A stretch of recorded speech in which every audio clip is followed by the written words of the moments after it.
Il est certain que nous vivons une époque formidable.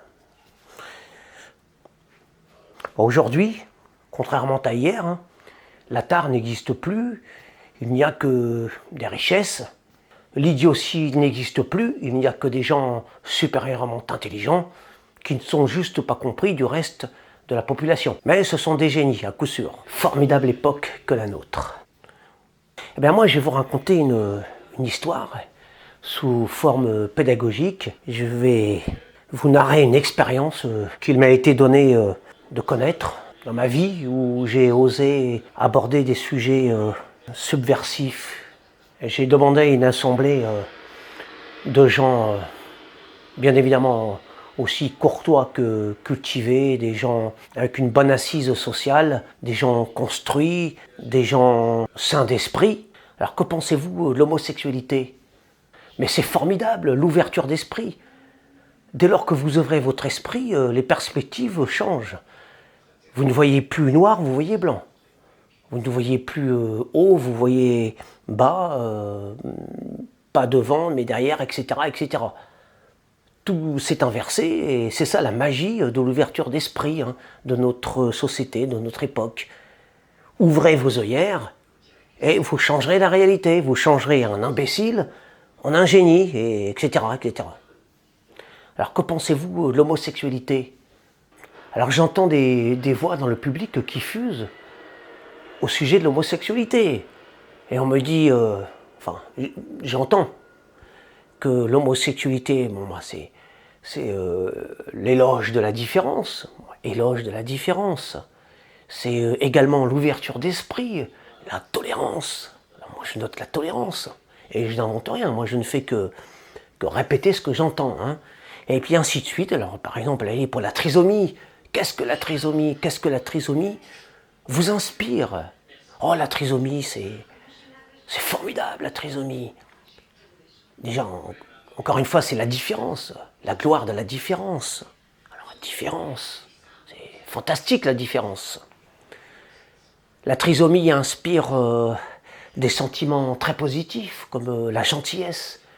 Des gens atteints de trisomie, parce que mettons on dit plus mongolien, il ne faut surtout pas dire mongolien, il faut dire personne atteinte de trisomie, ou alors porteuse du syndrome de la trisomie.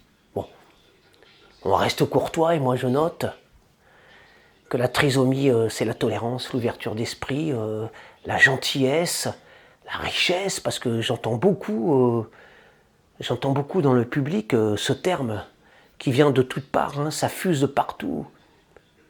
Trisomie égale richesse. Et puis, je fais pareil pour l'homosexualité. Qu'est-ce que vous inspire l'homosexualité? C'est pareil, les poncifs reviennent, mais en plus il y a sentiment artistique, parce que paraît-il que les homosexuels sont sensibles à l'art, ce sont des artistes. Alors je marque sentiment artistique, don pour les arts, don pour la musique, don pour des choses très louables, très appréciées, très enviées. Tout ça, ce sont des trésors, des richesses, me dit-on. Oui, des trésors, des richesses que n'ont pas les gens normaux, entre guillemets. Alors le mot normal est un mot devenu tabou de nos jours. C'est un mot péjoratif. Qui inspire beaucoup de mépris, parce que qu'est-ce que la norme? C'est être hétérosexuel, être bien bâti, normalement constitué, mais ça, apparemment, c'est une aberration pour ce siècle où on vénère tellement les différences. Alors, être normal, c'est être banal. Alors, c'est pareil, je note ce que... Et je demande à cet aimable public ce que peut lui inspirer la normalité. Alors on me dit que la normalité, c'est la médiocrité, c'est la médiocrité, voire l'intolérance.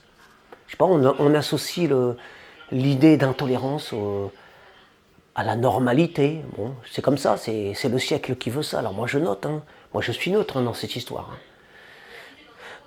Alors on me dit que donc c'est la médiocrité, c'est la banalité, c'est l'ennui, on s'ennuie avec les gens normaux, me dit-on, entends-je. Moi je note. Je ne fais que noter. Et puis à la fin de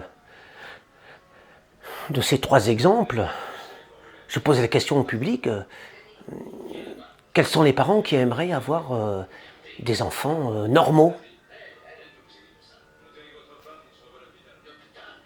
Des enfants normaux, c'est-à-dire des enfants qui ne sont ni trisomiques, ni homosexuels, ni transgenres, ni nains, ah oui, j'ai oublié le nanisme, etc., etc. Mais je répète ma question parce que je n'entends pas de réponse.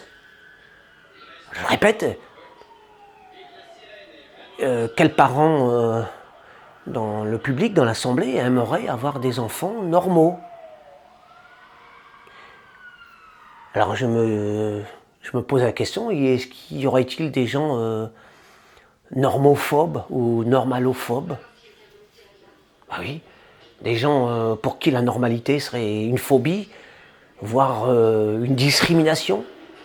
Il y aurait peut-être des gens dans le public qui discrimineraient ce qu'on appelle la norme, parce que pour eux, normal, ça a l'air d'être un gros mot. Alors c'est un silence gêné que j'entends en fait. Et je repose la question, mais cette fois en changeant les termes. Autrement dit, pour faire simple, je repose une autre question. Parmi tous ces gens qui adulent, qui vénèrent, qui encensent tellement la trisomie, l'homosexualité, le nanisme, etc. Parce que selon ces gens, c'est tellement mieux. C'est tellement mieux de fréquenter des nains, des trisomiques, des homosexuels, des transgenres, puisque apparemment pour eux tout ça ce sont des richesses, des trésors. Eh bien, quels parents ici aimeraient avoir des enfants si riches, riches de trisomie, riches d'homosexualité, riches de nanisme, etc., etc. Et là, j'entends toujours rien. Silence dans la salle. Silence dans la salle. Et je vous laisse conclure. Moi, j'ai terminé ma démonstration. Je vous laisse conclure.